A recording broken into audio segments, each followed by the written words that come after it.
Welcome everyone to the Howl Podcast, where we feature individuals from various backgrounds who have captivating stories to tell. Our goal is to bring people together by sharing diverse perspectives and experiences to inspire positive change in the world. And I am your host for today, Nicholas Barber.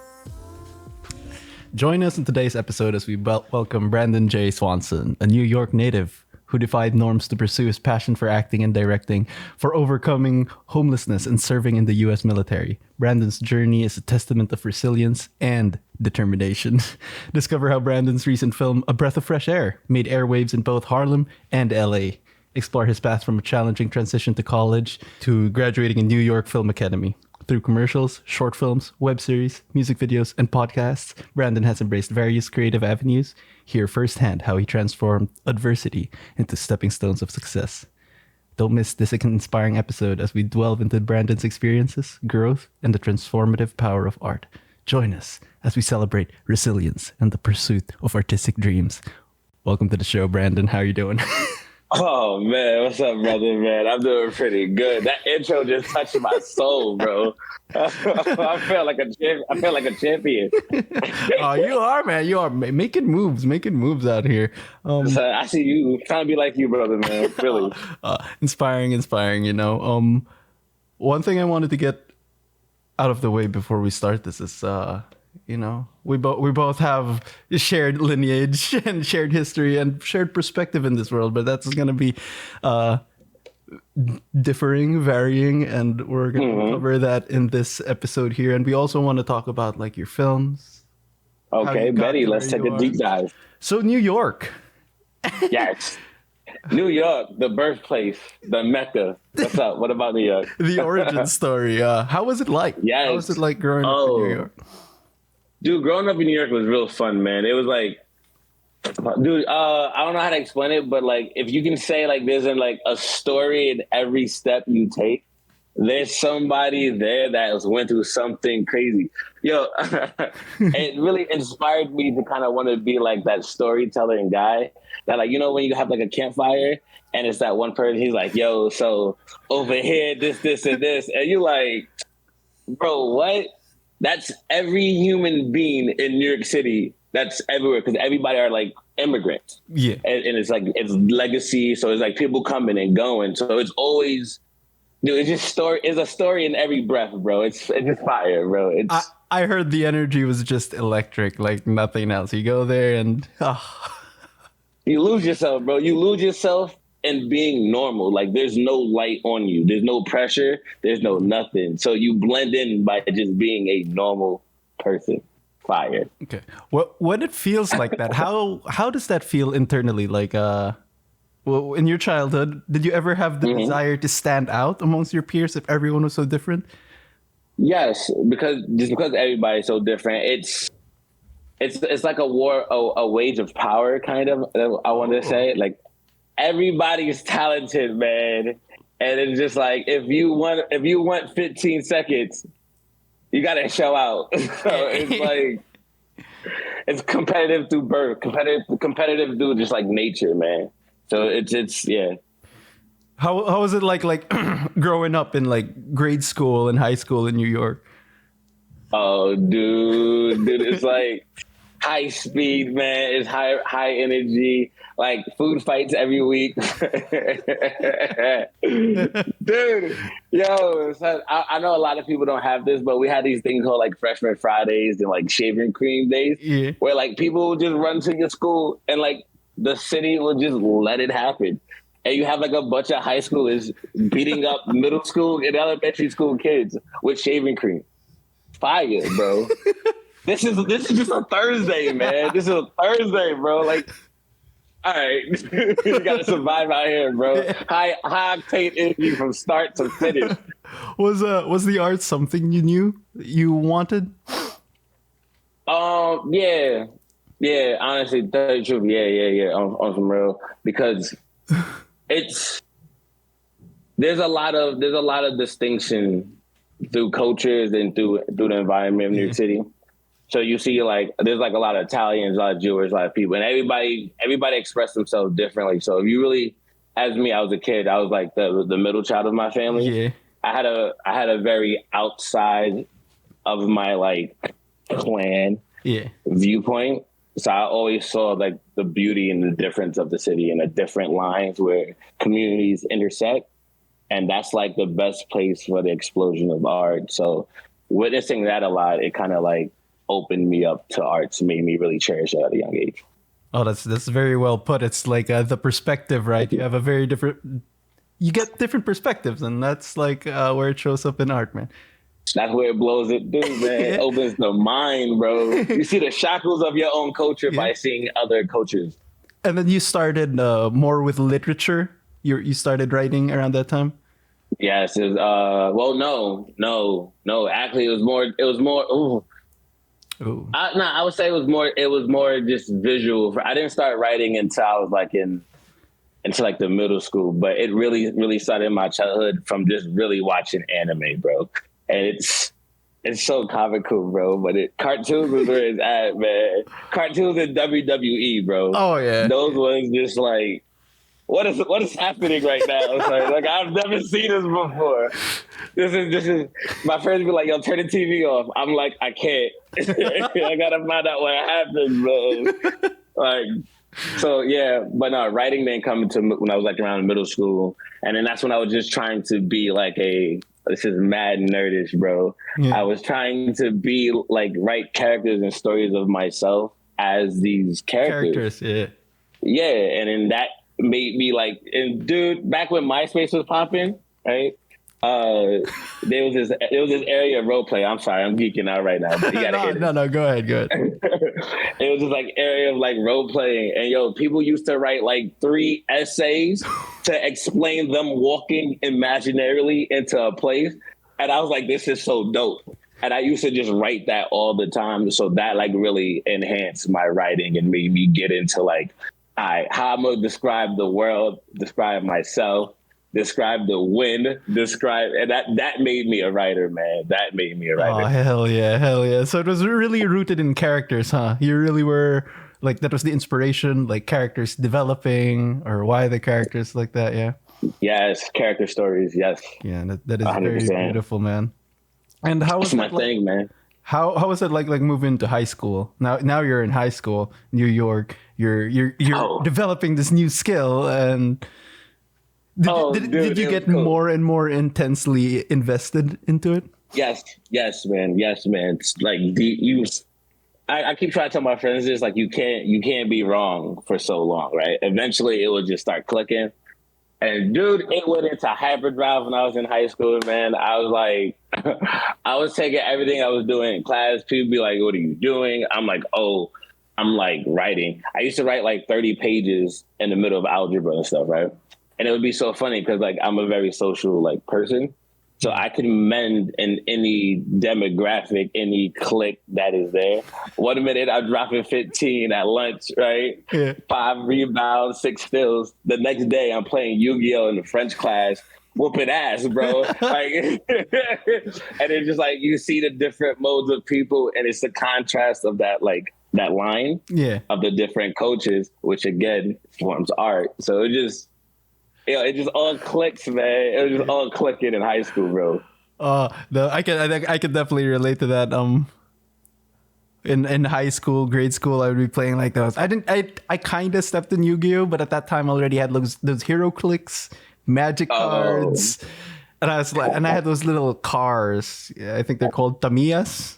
Do you know? Tamiyas? Yeah, they're like, maybe. They were also an anime. It's like about racing cars, but they're toys. I had like the initial D cars, bro. Those. Yeah. And then they had those little engines. Yeah, and we'd just be in like doing varsity stuff, and then the next hour you're playing magic cards, and you're just like, shit. Life. Bro, good time. Good time. Remember when people used to just randomly come knock on your door? Yo, you trying to come outside? Yes, bro.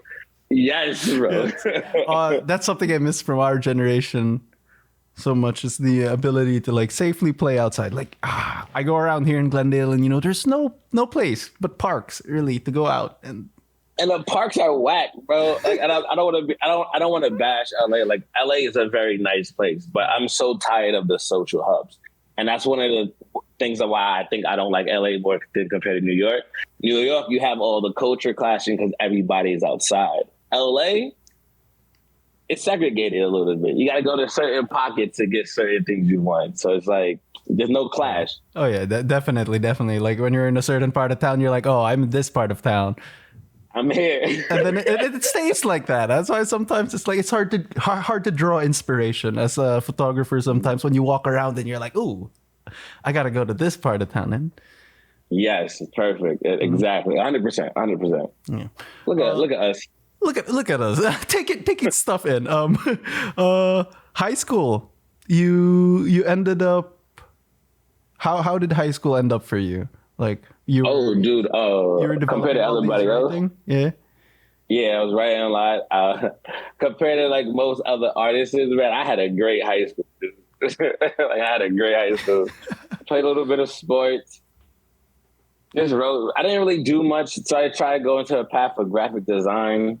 I was really all into myself and then like exploring. Like honestly, to tell you the truth, bro, I don't even really do art for like money. Yeah. You know what I'm saying? It's really just it's just pure expression. Like, all right, it's here you go. If you guys like it, if y'all don't, what else? Yeah. And I think you have to develop that. Meaning? You had to develop that at a young age, right? Like the artistic intent, I guess, is what we would call it.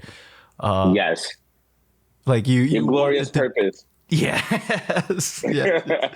How did like that transition when you ended up serving in the army, and how did that happen? Like when did the door of enlistment come to your? Oh, all right, dude. So this is where it hits that like that downward part of the story where everything was rising so high and then we just come crashing down. Man, I was working hard, going to community college. Had like 3 jobs, 2 times under the table, a beautiful girlfriend, and I was living by myself, bro. All at like 18, 19. Beautiful, bro. And then just like the Spider-Man story, came vets, man. Like it just all that went crashing down really quickly, and then I ended up finding myself homeless. And I was just like, I remember like just sleeping in a train, sleeping outside, and I was like, I can't do this no more. I was like, this is not supposed to be me. This is deflecting my glorious purpose. I wrote all these characters and lived all these lives. Why am I sleeping in on the train on one of them? Yeah. So now it's like the greatest safety net in the world, and thank God, proud to be an American. I joined the military, and in that was a full adventure, bro. That held us down for a little bit, and then that gave me more time. By being stationed in Alaska, nobody's there. We safe out here. We're safe out there. It's just beautiful snow and white glazes, and it's the perfect time for like seasonal depression. It's heavy out there, right? But the depression makes that creative flow, and it's just it just taps in with the glorious purpose. So. That when I was really started exploring with like video and using sound and video, no words, just all like 30, because like they have the aurora borealis out there, the northern lights. Yeah. Gorgeous, bro. It's gorgeous. And then you have the stars, and then you have the empty canvas of the snow. And you hear footsteps just in the middle of the night. Oh my God, bro, these feelings that it provoked. That right there, that made me like, all right, I gotta go to school. I gotta go be an actor. I gotta go make some real. That was where the explosion like really blew up, bro. In the middle of the night, in Alaska, in the pitch dark with the aurora borealis and the stars, the neon lights, the white. I'm sorry, my bad. Continue. No. You said it so eloquently. I feel like. When that happened, when that night happened, were you just locked in? Like every day after that, were you just like thinking of creating? Or you just like, oh, when I get home, or while you're here, what was going through your mind? Yes, I was. It was just, dude. It was weird because I was just so far away from everything I known, like family wise, culture wise, people wise. That it was like I just found myself up at night with the video camera, just this will be dope. This will be dope. And then when it was just like I went back home to New York, it was like, when you get a new perspective of the world, and then you go back home, and then you add it to like the home lens, like your lens, you look at the life of home, and you see so many different like angles / paths. that you never saw before, and it was just like, oh man, it's so good to be home. Dude, it was amazing. It's amazing, man. How would you say? What would you say was the difference between you before going into the military and then you after, like going through everything in the military, and what happened to you afterwards? Like, did it improve like your perspective? Like you were talking about, like your perspective change when you came back. Like, how did it affect your personal growth, your resilience, your view on the world? I guess how does that? Did it add skills to your artistic toolbox? Yes, 100%. It made me 101. The number one thing I would say it did, it made me 100% more sure of myself. Right, whether I'm wrong or not, and that's like one of the biggest things I will always remember from my time in the service. It was like they were like, "Yo, if you're gonna commit." So it's like, even if I'm wrong, right? It's like, again, you can only be wrong for a certain amount of time. So it's like, I messed up. It's all good, but I still tried it my way. So then I can only take responsibility for my own stuff, right? So that's like the grandest reason right there, right? That's like the number one. Before it was more like, oh, life. I'm not taking responsibility. So after it was like, I can create this. I am this. It made me find my self-power by breaking me away from everything I want to know. Oh. I'm going to let that That was it. That's the mic drop, right? Yeah.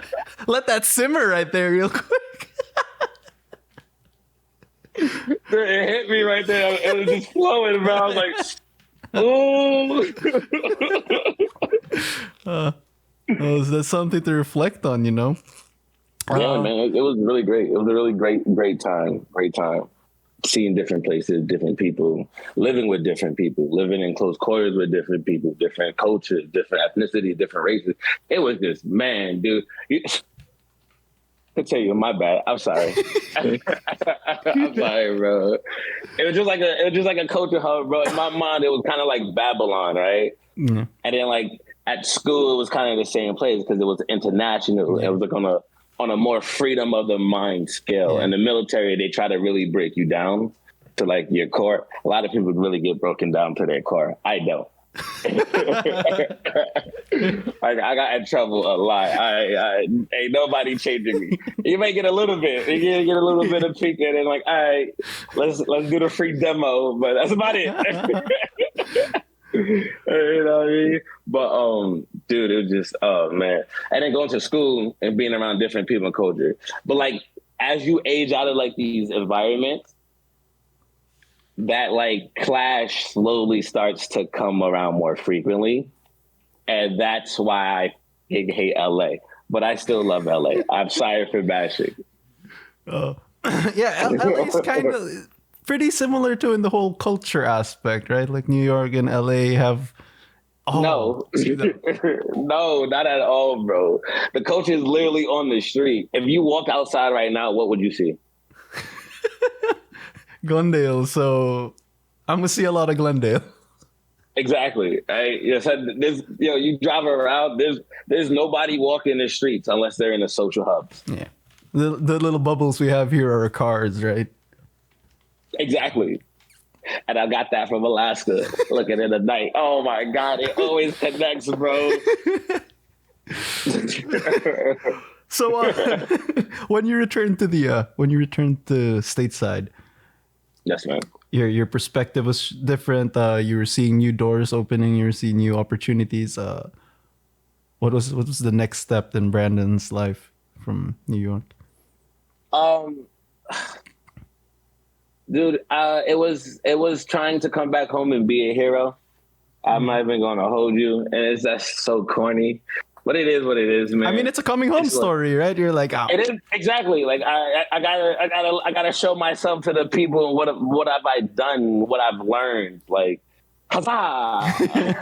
It's like that magician trick. You appear out of like boom, like yo. What did you learn? I learned the secrets of life. Here, have some secrets, man. But people from New York is hard to deal with, bro. Being away from New York, right? And then going back home, just like, oh, dude, I see why sometimes people don't like us, bro. Like, I really do. It's funny because it's like, this is my people, this is my culture. But like, can you stop? But it was really good, man. I love being home. It is literally the best place to ever be. If you have not gone, if you have not been, we should go sometime. Spend a whole week. I got you, bro. Dude, let's do it. I'm down. This year is the year that I changed my mind about New York, because I grew up in like Quezon City, Philippines, and it's pretty much like New York. Great public transportation, a lot of food, a lot of people in your face. Okay. Social boundaries are getting, like what's right and what's wrong here. Like, should there be breath in my ear when you're taking the public transportation? So like, my dude, please. But man, people try to get to work. Blame them. It's a hard not life out here for no, us, I love it. Like, I visit the Philippines all the time, but for me, it's like, oh, you know what? Maybe I want to experience more Colorado, more Alaska. I went to London too, and it's the same way. Like, public transportation was so good, compared to LA. You could get anywhere. I went from like Manchester to London, if you ever know where that is, London. Yes, I've been to London. Yeah. It's pretty nice. Piccadilly Circus, whack. Nah, it was really cool. But dude, it sucks because like being from New York City, I feel like I've seen everything before I left down the block, right? So when I go to other places like Piccadilly Circus, which is like London's Times Square, it's like, yo, this y'all screen? Yeah. It's cool because it wraps around the building, but like we got that. Like the little red buses is fire, but like we got that. Damn. We got that in San Francisco. We got trolley cars. Right? Yeah. It's so funny, but nah, architecture is beautiful. I just always gotta be a little bit negative. Too much positivity. Or keeping it real, So what they say. Keeping it real, yes. Balance, my friend. The yin and yang, So how would you say at this point in your life, how would you say the military shaped your perspective on like being an artist? Like, did you take a gap? Like, did you slow stuff down first, or did you straight up go to like, yo, I'm getting back to the books?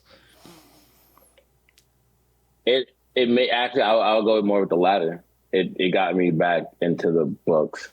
I would say even when I was in elementary school, middle school, high school, I didn't really have formal training. I didn't really have any, like, it was me, and tell you the truth, it really was just me and my friends playing outside and our imaginations. It was just like, this is who I'm going to be for this episode of Playtime, and this is fire. And then like I did like 2 drama classes.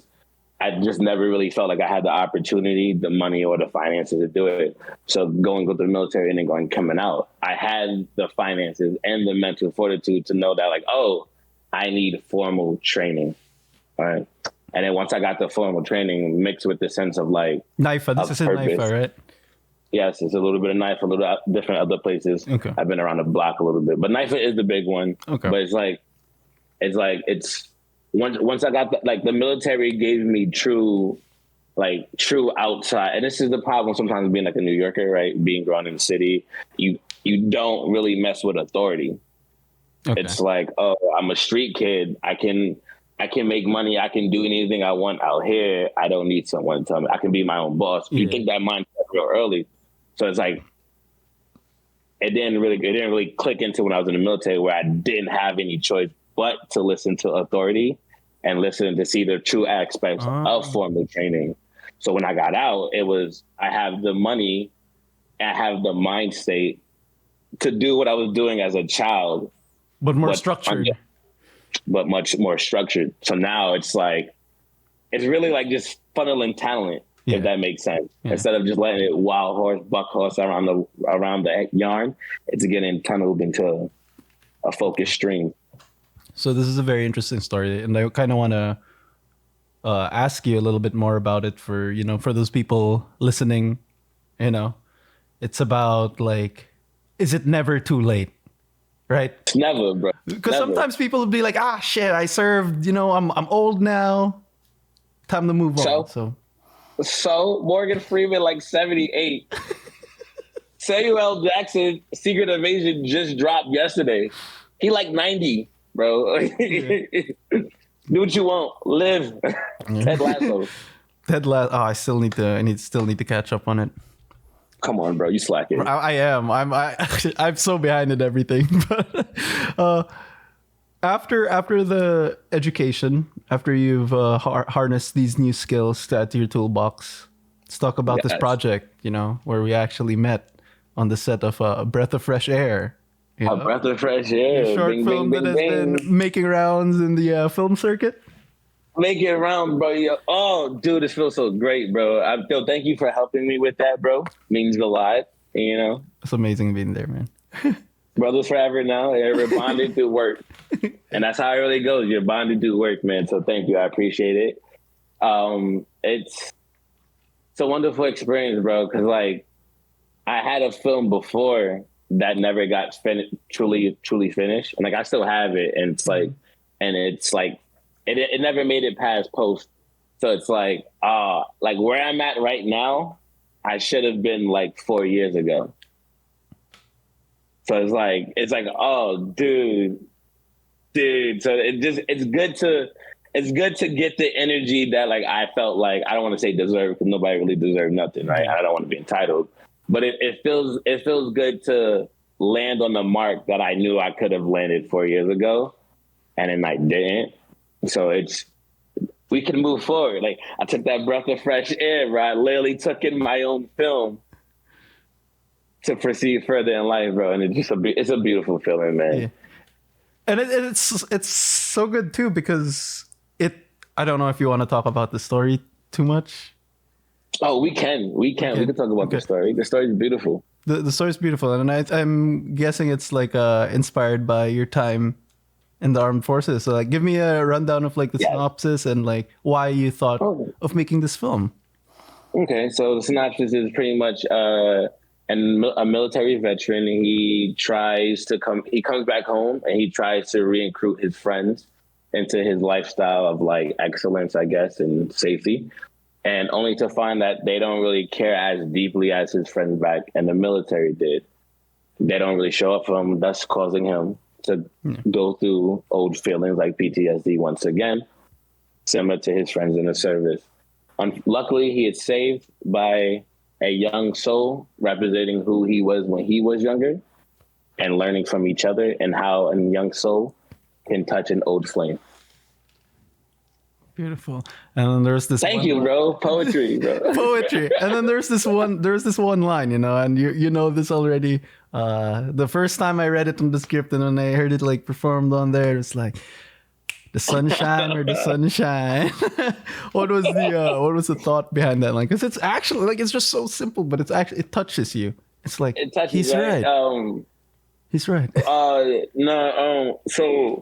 when I was in the military, I was talking to my stepdad a lot because I was by myself. So sometimes he'll call me. I'll call my dad. I call everybody in my family, but my stepdad really be like, "Yo, Brendan, you're the one who can do it, right? If you have the awareness to do something, it's nobody's bag to carry but yours, right? Yeah. It's like, if you see the elephant in the room, you must address it. With great power come great responsibility. All that Spider-Man jazz. You know what I'm saying?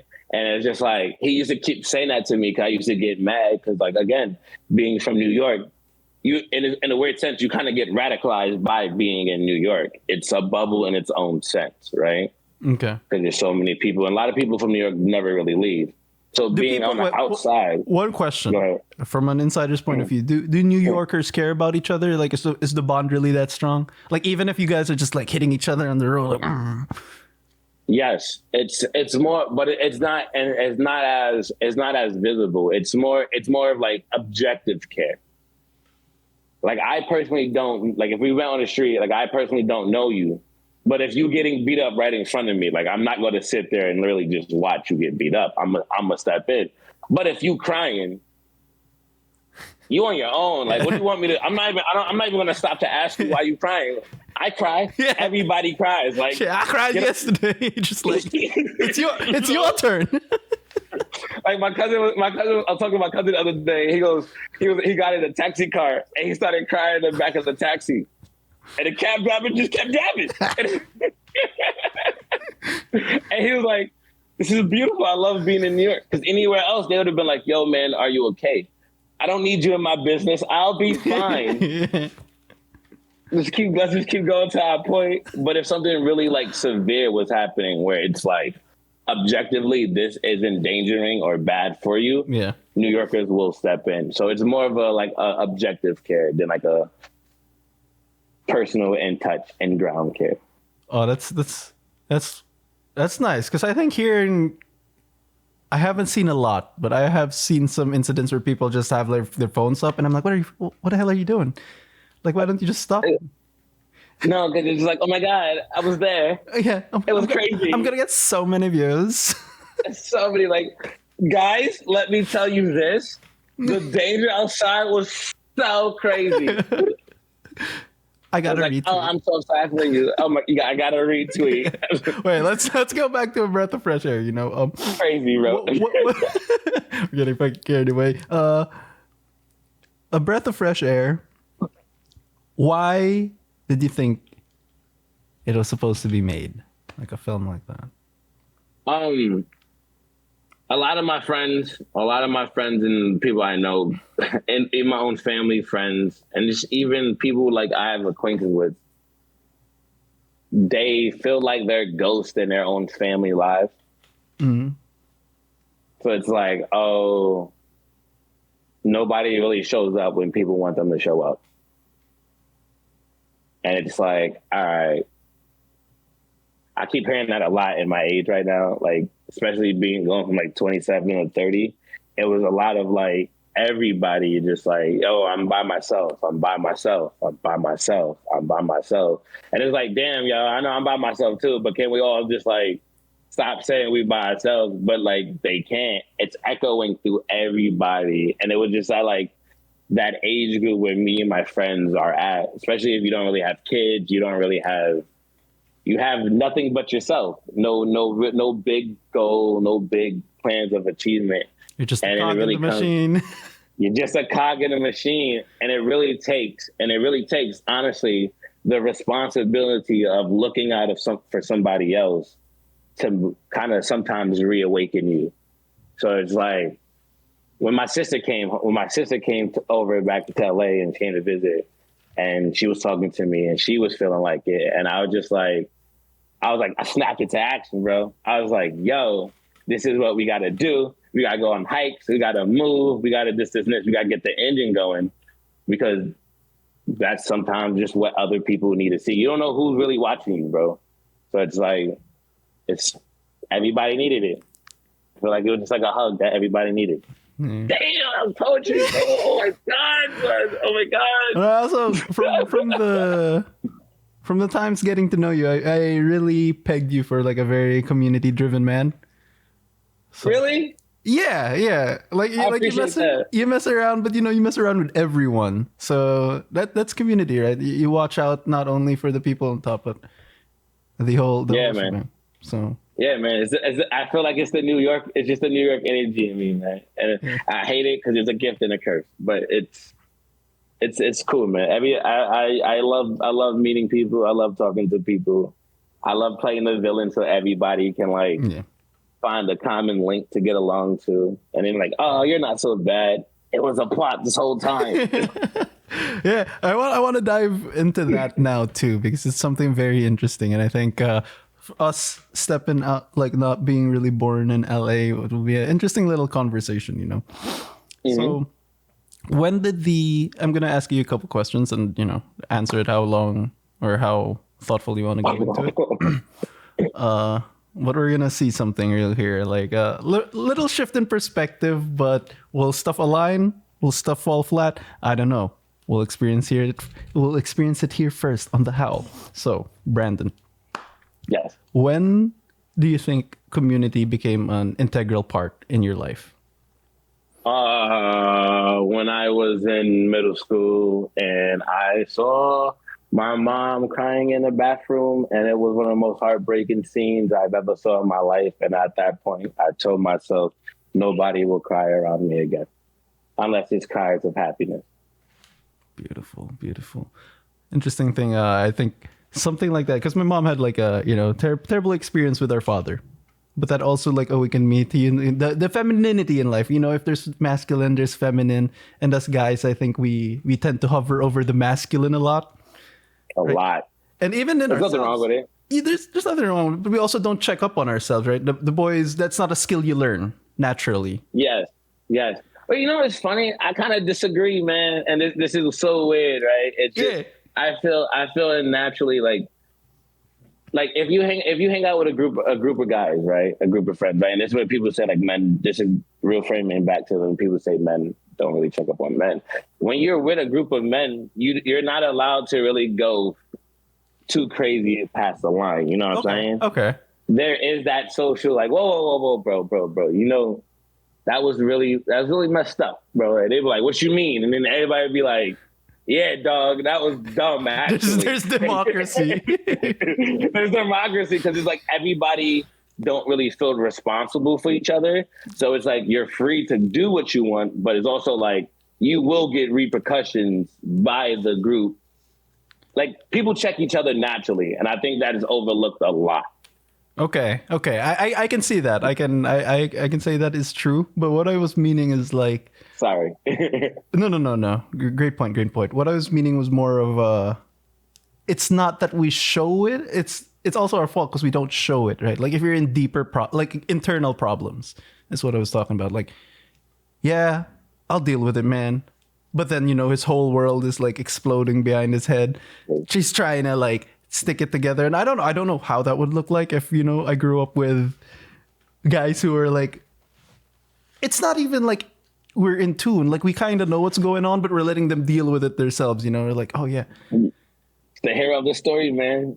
You the one who got to slay Ganondorf, bro. I can't do this for you, man. Prayers, bro. Yeah. But I'll give you a hug and some potions and an elixir to go. Like, I'm rooting for you, man. But like, that's one thing that kind of gets me mad a little bit. I know this is like off track, but this is also one of the things I learned in the military. It is nobody baggage but your own to carry. Like, you are literally the hero of your own story, bro. And it's like, you can sit there and cry about to this person. It won't change nothing because nobody has more of a drive to slay the demon than you do. Yeah. So you grab your sword, bro, get up and run. You know what I'm saying? Slash go. That. Yeah. Speaking of slaying the dragons, do you think that a lot of people like let's limit this to the mental health of communities. Okay. Do you think it's better in New York or in LA? Because in LA, like what you said, really struck a chord. Because I was like in sales before, and I'd always go out on the weekends. We're always going to these shiny places, right? Like so much lights and so much alcohol, so much nice food. But everyone felt alone with what you said. So just whack, bro. Like I'm like, yo, I think everyone's depressed. Or not everyone, but I'm like, a lot of people are like, putting on a mask over here. Like, I went to the club Tao like 3 times. I'm just like, bro, this is it. This is like what we paid for. This is like, man, like I'd rather just go to a hookah bar somewhere and chill with cool people, bro. Like I could do this for like $15. I don't want to sound like Jamie Foxx, but like that's why New York community is just so much better. You can have as much fun and more for so much less because everybody are like usually are immigrants. Yeah. It's the generation before like the second child is born to go get money. So it's usually that like core principle of people. So it's always like, oh, and it's how can we make the cheapest? And it's all like it's grandmas and then their sons and then they grow up and then they leave. So it's always like the grandma and the youth, and it's like. So everybody's outside for cheap. LA, it's $50, traffic, gas, and then like, I don't want to do this. It's like an hour to get there, and then it's kind of empty, right? Everybody's depressed. Yeah, and it's like I could have just watched the new movie that came out. Got some ice cream. In terms of like film community now this time, how do you think it varies from LA to New York? Oh, LA is way better than film community, man. LA is it's everybody from the world coming to make it. So this is where it's super strong point. And then like, if you know anything about World War II and the destruction of all those film cinemas anywhere else in the world, you know that Hollywood was the only hub left. So everybody came here. So it's a very great spot to be, man, to meet people. But New York is more like theater, right? Yeah, definitely. So like part of my acting guy version of myself wants to go like back to New York and do theater for a little bit. So that may happen sometime in the future. Yeah. I was talking to a theater actor the other day, and we were just talking about how nothing beats it. Like you can bring it onto the set, and then you can still have like that explosive energy, but then just dial it down. Like when you're getting your close-ups and stuff, like it's very transferable. And I also tell people who aren't into acting, just like do it. Like just, you know, if you're gonna take a dance class, try taking a theater class because it's so expressive too. Like you're going to express this character in front of you and on the script to bring him to life. You have to like go deep inside of you, you know. Mm-hmm. Go where I was telling one of these. I do VA admissions at New York Film Academy now. Yeah. So I was talking to one of these veterans who want to get in. He was like, "Can I do the acting?" And I was like, "Yeah." He was like, "Is it hard?" I was like, "No, but just know you're gonna have to stand up in front of your friends and your peers and show that heart. And if that heart is hurting, you're gonna be very vulnerable. It's a very vulnerable area to be in. Yeah. You got to be ready to play ball. But this is one of the cool things about the military, and this is why I think why a lot of my this is different from me and my peers. Once you commit, you fully commit. So this is like why I'm still acting and why kind of like a lot of my friends fell off a little bit. Yeah. Kind of sucks. But everyone has their own journey, right? Everyone has their own spark that they must hold on. Thank you, America. Yeah. Great land of opportunity, you know. Land of opportunity, man. Land of opportunity, brother. Y'all. We're running to the end of our show, but right now I just want to like buckle up on some of the things we've talked about and get your final thoughts on some things, you know. And if you want to be back on a bigger panel, like when we discuss different perspectives in America and beyond. Ooh, I think I just got into the Silicon Beach Film Festival. Oh, congratulations! Oh, live on camera. Never mind. Take that out. Right? I should have never said that. Whoa. No. You heard it here first. You heard it here live. Oh, man. There are many others, but I gotta say, we're just gonna buckle up on some of the things we spoke about and get your final thoughts on some things, you know? Yes, right. And I feel that in your story, you know, and what you've talked about, there's like that hero's journey. It's the journey of transformation, embracing the artistic successes, and inside of it, in the core of it, really, is the power of art and resilience in a man. Yes, you know. So first thing I want to talk about is like, what's your thought on like defying expectations? Oh, dude, it's the greatest thing ever, and anybody can do it. And this is pretty much my reason why I am who I am. I think I'm the normal, regular man, right? I'm the average Joe. So it's like, if I can do it, you can do it. And it's just like so beautiful. It's so fun and uplifting. And it's really fun shattering the glass ceiling over and over and over again. It's near addicting. Everybody should try it. Do you feel like, since you're such a community-oriented man, do you feel like every time you shatter that, you're making it just as much easier for someone behind you? Yes, 100%. And that's really how it goes. I was telling my little brother and my little sister, they go into school to college for media and all this stuff now. Imagine if we all just grow together. Well, we are growing together. I don't know why I said imagine, but it's like once they hit their pinnacle and I hit my pinnacle, we have that network now of union, and it's amazing, man. Yeah. Yeah, you earn friends along the way, you know. You make art and you earn friends along the way. Now you have a big community. Mm-hmm. With the power to touch people, you know. And I think becoming something that can inspire requires like that journey of transformation. And just I thinking back agree. and stuff. Like, what were your biggest transformations in your life? Would you say, like from grade school to until now? Uh, that's a lot. That's hard, man. I would say probably. Like two biggest like metamorphoses that you've had in your life. That's so hard, bro. I'm a butterfly, man. I transform a lot, dude. I transform. I just constantly be transforming, man. Dude. Oh, the military is definitely one of them, man.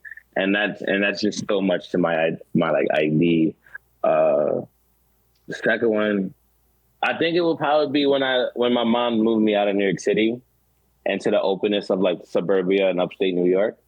Yeah. And that allowed my mind to wander past like buildings into openness. You know, they say you actually find God more and like being on like outside and on farmlands than you do in cities. Cities like strip you of God. It's crazy, but it makes sense. But yeah. Yeah, no, it makes so much sense because concrete is man-made, right? Human is nature and nature is human. So it's a cycle. Like it makes sense. So yeah. So I think those two, because without those shackles kind of being broken, I don't think I would have developed to who I. And my dad said that too. So yeah. Do you feel like most Americans don't travel a lot? No, man. Most people really don't leave their hometown, bro. It's like 10% of the people you knew left. 90% of the people you grew up with still at home. And how do you deal with that fact now that you're not home and you're over here? It's still a struggle, man. It's a struggle every day, dude. I want to go out with friends, but again, not everybody is solid. Not everybody is like stand on their 10 toes. So it's hard watching people, and like it's annoying, but it's like it's okay. It's a struggle. We're making friends and we're growing a community as we grow. So now that it's gonna take it day by day. Yeah, and I know you're a very outspoken man on this, and I just wanna, it's not like a trap. No. Hear me out. You're a really outspoken man, and I really want to hear your thoughts on this, and it will help other people too, because when we were 20, when we were 21, 23, we had a different head on our shoulders, So going through Hey, bro. It's funny. Probably on instinct to not play. So talking about defying expectations, journey of transformations, and embracing really what ignites your soul. What's something you can share with our viewers and even me, man? Like I've been learning so much on the show, so thank you again for being here. No problem, bro. I'm glad to be here. Thank you for having me. Actually, if one thing I can share, growing up, I don't know. One of the things I guess make people generally like me or generally want to like vibe with me, work with me, support me, help me, whatever. Anything that like, also anything that's like nice and touching is that like you have to take responsibility for each other, man. If you don't take responsibility for those around you and their actions and their words, you will receive nothing. It doesn't take much to see your friend and to be there for your friend, to touch or hug your friend. It's very beautiful. Oh my God, dude, stop, bro. We're banging out quotes here, man. You better be careful. We got quotes. Yeah,